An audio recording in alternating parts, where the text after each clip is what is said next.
नाजरीन, शहरियत तरमीमी कानून CAA के ख़िलाफ़ मुजाहिरों का बाजार गर्म।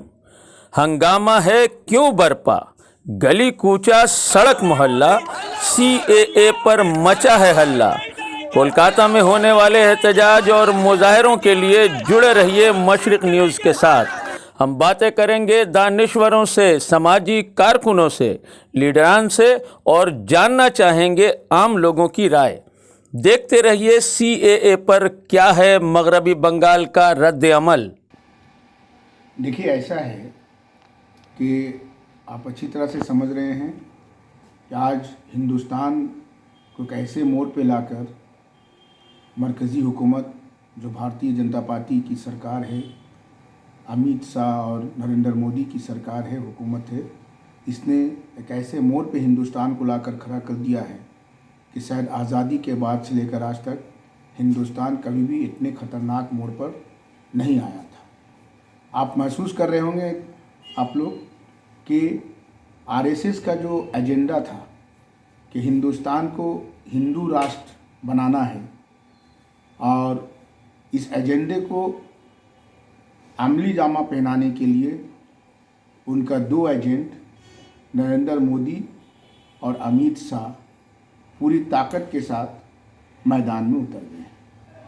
और इसी एजेंडा को सामने में रखकर आप देख रहे हैं कि सबसे पहले उन्होंने NRC का मामला उठाया और हिंदुस्तान में सबसे पहले आसाम में NRC को लागू करके उन्होंने ये मैसेज दिया पूरे हिंदुस्तान को। और सिर्फ मैसेज दिया ही नहीं, बल्कि भारतीय जनता पार्टी के लीडर और इस मुल्क के होम मिनिस्टर अमित शाह ने तो हमारे कलकत्ता में आकर नेताजी इंडोर स्टेडियम में उन्होंने साफ लफ्ज़ों में कहा कि हम इस मुल्क में NRC लाएंगे, इसे हमें लाने से कोई नहीं रोक सकता।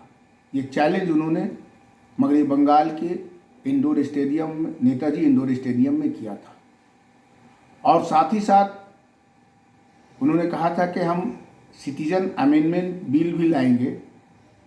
और पूरे मुल्क ने देखा कि अपने ऐलान के मुताबिक उन्होंने पार्लियामेंट में सिटीजन अमेंडमेंट बिल भी लाया।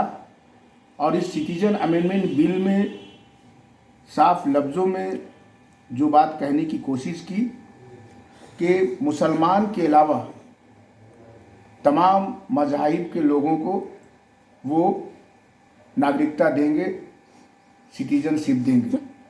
ये मुल्क का जो दस्तूर है, ये दस्तूर में जो प्रेम्बल है, उसमें साफ लफ्ज़ों में लिखा हुआ है कि ये मुल्क सेकुलर रहेगा। ये मुल्क मज़हब के नाम पर, धर्म के नाम पे नहीं चलेगा, बल्कि हर मज़हब के लोगों को, हर धर्म के लोगों को अपने अपने तौर पर आज़ादी होगी, वो अपने मज़हबी जो जिम्मेदारियां हैं, जो फ़राइज़ हैं, वो निभा सकें। मगर ये बिल लाकर नरेंद्र मोदी और अमित शाह ने सिर्फ इस मुल्क के जो सेकुलरिज्म का ढांचा है उसको तार-तार किया है, उसको शहीद करने की कोशिश की है, बल्कि नरेंद्र मोदी और अमित शाह ने इस मुल्क को तबाही और बर्बादी के दहाने पे ले जाने का एक मजबूत कदम उठाया।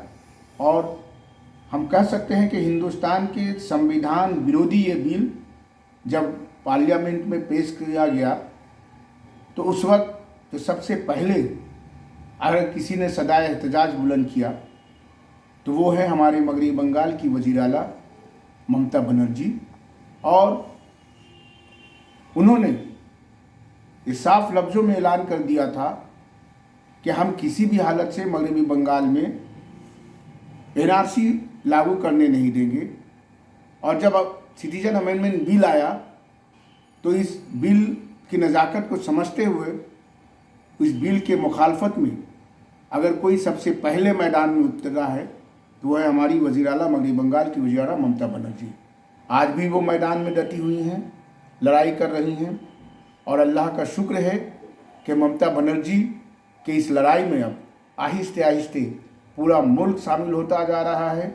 पूरे मुल्क के सेकुलर दिलो दिमाग के लोग शामिल हो रहे हैं और हिंदुस्तान ने ये ऐलान कर दिया है, हिंदुस्तान के तमाम मज़ाहिब के लोग, चाहे हिंदू हों, मुस्लिम हों, सिख हों, ईसाई हों, कि ये मुल्क सबों का है, ये मुल्क सेकुलर है। ये मुल्क कभी भी एक जाति, एक धर्म, एक भाषा पे कंट्रोल नहीं हो सकता। ये मुल्क सेकुलर था, सेकुलर है और सेकुलर रहेगा। और यही नतीजा है कि आप देख रहे हैं कि मगरबी बंगाल के साथ साथ पूरे हिंदुस्तान में जो है तमाम लोग, तमाम मज़ाहिब के लोग, चाहे वो किसी भी धर्म के ताल्लुक़ रखते हों, जिन्हें इस मुल्क से मोहब्बत है, जिन्हें इस मुल्क के सेकुलरिज़म से मोहब्बत है, जिन्हें इस मुल्क के दस्तूर से मोहब्बत है, वो रास्ते पर उतर चुके हैं और उन्होंने ऐलान कर दिया है कि ये मुल्क सबों का है। ये जो फ़िरका परस्त जो बिल है, इस बिल को हिंदुस्तान नहीं मानेगा। कल भी नहीं माना था, आज भी नहीं मानेगा, आइंदा भी इंशाअल्लाह इस बिल को नहीं मानेगा। और आप महसूस कर रहे होंगे कि हमारी वज़ीर आला ममता बनर्जी जो खुद मैदान में उतरी हुई हैं, रोज़ाना जो है से इसके ख़िलाफ़ सदाए एहतजाज बुलंद करके किलोमीटर पे किलोमीटर जो है पैदल चल के एहतजाज कर रही हैं और ऐलान कर रही हैं कि हम किसी भी हालत से इस मुल्क को दोबारा मजहब के नाम पे, ज़बान के नाम पे इस मुल्क को तकसीम होने नहीं देंगे। ये मुल्क सबका है, सब इस मुल्क में रहेगा। लिहाजा मैं ये महसूस करता हूँ कि ममता बनर्जी ने जो आवाज़ दी है, उस आवाज़ पे लब्बैक कहते हुए हिंदुस्तान के तमाम लोगों को और बंगाल के तमाम लोगों को ममता बनर्जी के साथ आकर हाथ से हाथ मिलाकर इस तहरीक को मजबूत करना है। यही वजह है कि आपने देखा है कि ममता बनर्जी और हमारी पार्टी तृणमूल कांग्रेस ने साफ लफ्ज़ों में ये तहरीक को जारी रखने का ऐलान किया और गुज़श्ता जो है 23 तारीख को पूरे मगरबी बंगाल में हम लोगों ने सब डिवीज़न लेवल पे जो है से जुलूस निकालकर इस तहरीक को आगे बढ़ाने की कोशिश की है। और एनआरसी और सिटीज़न अमेंडमेंट जो एक्ट आया है, वो एक्ट के ख़िलाफ़ सदाए एहतजाज बुलंद किया है। आइंदा 28 तारीख को हम पूरे मगरबी बंगाल में विधानसभा असेंबली वाइज हम लोग धरना में बैठ रहे हैं। सुबह 10 बजे से लेके शाम 5 बजे तक ये धरना हमारा पूरे बंगाल के असेंबली सेगमेंट में होगा।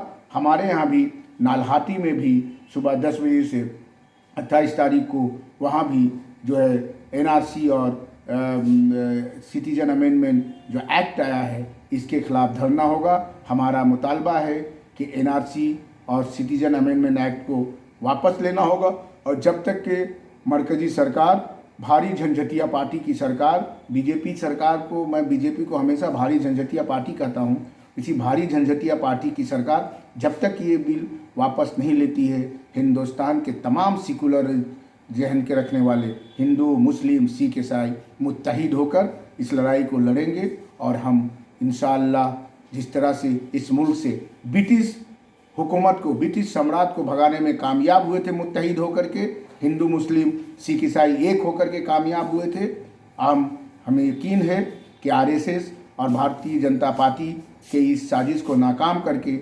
इन्हें भी हिंदुस्तान से भगाने में कामयाब होंगे। और हिंदुस्तान हमारा सबों का हिंदुस्तान है, हम सब एक साथ मिलकर आगे बढ़ेंगे। हम मुबारकबाद पेश करना चाहते हैं अपने तमाम भाइयों का जो लोग आज इस तहरीक में आगे बढ़ रहे हैं।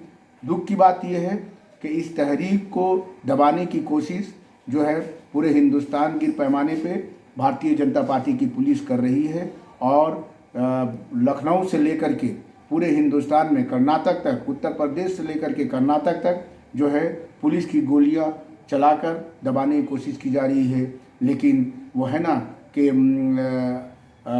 बातिल से दबने वाले ऐ आसमां नहीं हम 100 बार कर चुका है, तो इंतहा हमारा ये तहरीक आगे बढ़ती रही है।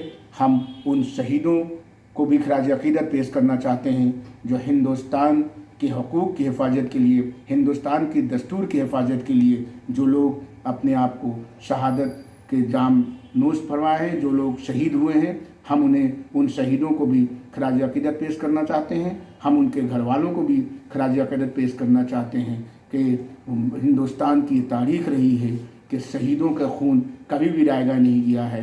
इंशाअल्लाह ताला रहमान इस तहरीक में हमारे जो शहीद हो रहे हैं उनका भी खून रायगा नहीं जाएगा और हिंदुस्तान का सेकुलरिज़म बचेगा और उसको बचाने के लिए हम सब मुत्तहिद होकर आगे बढ़ेंगे। और यहाँ देखने को मिल रहा है, यहाँ सारे डॉक्टर आगे एक जगह जमे हैं और इस वक्त यहाँ पे 4 तारीख से लगभग प्रोजेक्ट्स चल रहा है। इस वक्त हम, आपका नाम? डॉक्टर नीलम गुजाला।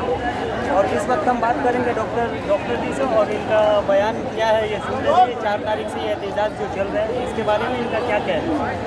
देखिए, यहाँ पे 7 तारीख से हम लोग खातीन औरतें यहाँ पे प्रोटेस्ट में बैठे हुए हैं।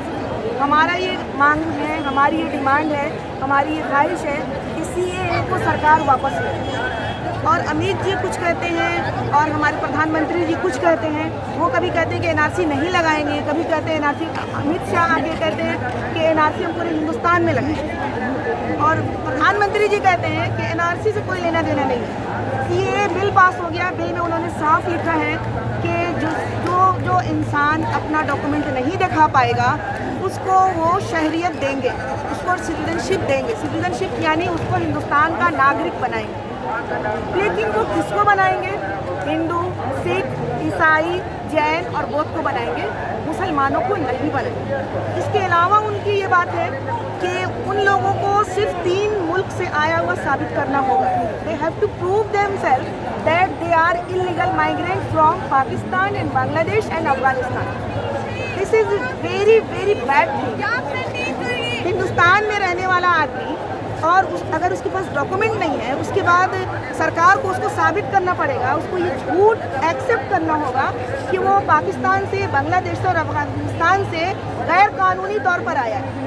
Illegal migrant, what is illegal migrant? Illegal migrant उसको कहते हैं कि जो कि अगर पासपोर्ट वीज़ा के बगैर हिंदुस्तान में दाखिल हुआ, this is called illegal migrant. उसके अलावा अगर कुछ लोग पासपोर्ट और वीज़ा के साथ भी आते हैं तो उसका एक लिमिटेड पीरियड होता है, उस पीरियड के बाद अगर वो रुक जाते हैं तो इल्लीगल माइग्रेंट होता है। अब मेरा सवाल ये मोदी जी से है और आप सबों से है, आपके माध्यम से मैं मोदी जी से सवाल करती हूँ कि जो इंसान 70 साल का है, 80 साल का है, उसके बाप दादा परदादा सब यहाँ पे रहे हैं, उसके पास कोई डॉक्यूमेंट नहीं।